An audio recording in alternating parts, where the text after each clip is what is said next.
Hello friends, welcome to my channel @सरबरुसन दादा, जहां आपको ज्ञान मिलेगा सबसे ज़्यादा। एक बहुत ही अच्छा करंट अफेयर सामने आया है जो कि 2010 से मैं कंपटीशन में हूं। हर साल किसी न किसी एग्ज़ाम में ये आता है। हालांकि ये आप टाइटल में देख भी चुके होंगे। तो बुकर प्राइज़ 2025 का अनाउंसमेंट हो चुका है। तो बुकर प्राइज़ 2025 किसे मिला?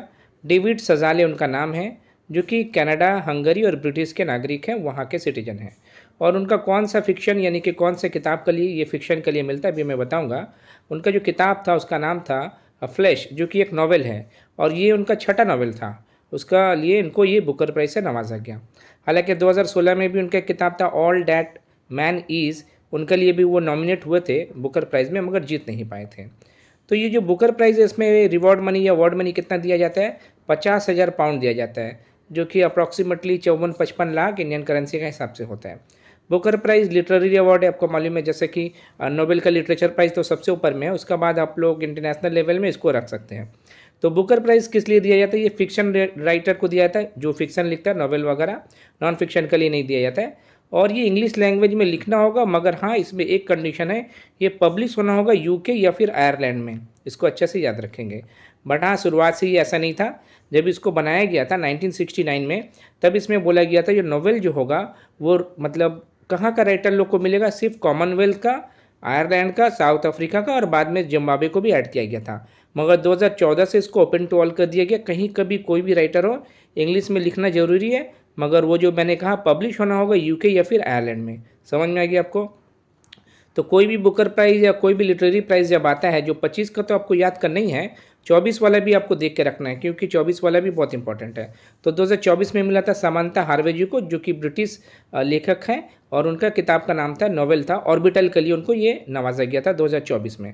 और पहला चीज़ सब हमेशा ही इंपॉर्टेंट होता है, जैसे कि हमेशा मैंने कहा, पहला बार 1969 में मिला था PH न्यूबाई, ये लेखक का नाम है, और उनका जो नॉवेल था उसका नाम था समथिंग टू आंसर फॉर। इसको याद रखेंगे।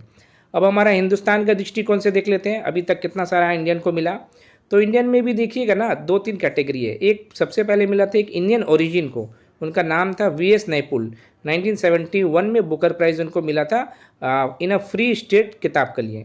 बट हाँ, वो इंडियन नहीं थे, इंडियन ओरिजिन थे, उसका बाप दादा इंडिया में पैदा हुए थे, और वो ब्रिटिश ट्रिनिडाड के नागरिक थे। 2001 में उनको नोबेल प्राइज़ से भी नवाजा गया था, लिटरेचर वाला।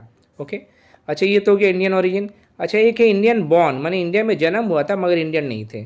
उनका नाम सलमान रज़ी, आपने नाम सुना ही होगा। 1981 में उनको बुकर प्राइज़ मिला था, और उनका जन्म बॉम्बे में हुआ था, ये भी पूछा जा सकता है गूगली सवाल का तौर पे।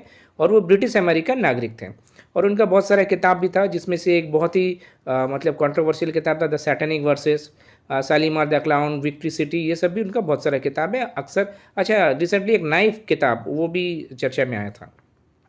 बट हाँ, फुल इंडियंस का बात किया जाए, जो कि पूरी इंडियन, तो पहला नाम आ रहा था अरुंधति रॉय, जो कि आपको मालूम है the God of small things के लिए उनको मिला था 1997 में। अच्छा, दूसरा नाम है Kiran Desai, the inheritance of loss के लिए मिला था उनको 2006 में। और यही किरण देसाई का एक किताब, जो कि अभी जो 2025 में अभी मिला ना इनको, जो कि मैंने कहा फ्लैश के लिए, तो 2025 में एक किताब था loneliness of Sonia and Sunny, ये किरण देसाई जी का ही लिखा हुआ किताब था। वो लॉन्ग लिस्ट में शामिल था, हालांकि फाइनली जीत नहीं पाया। अच्छा, और एक नाम है अरविंद अधिका, 2008 में उनको मिला था बुकर प्राइज़, हमारे इंडियन थे, वाइट टाइगर के लिए। इसका एक मूवी भी बना था, प्रियंका चोपड़ा, राजकुमार राव थे। तो ये रहा बुकर प्राइज़ से रिलेटेड छोटा सा वीडियो। अगर इंपॉर्टेंट अच्छा लगा होगा तो लाइक ज़रूर करें, चैनल को सब्सक्राइब करें। प्यार बढ़े, खुशियाँ बढ़े, ज्ञान तो जरूर बढ़े। अपना ख्याल रखें, टेक केयर।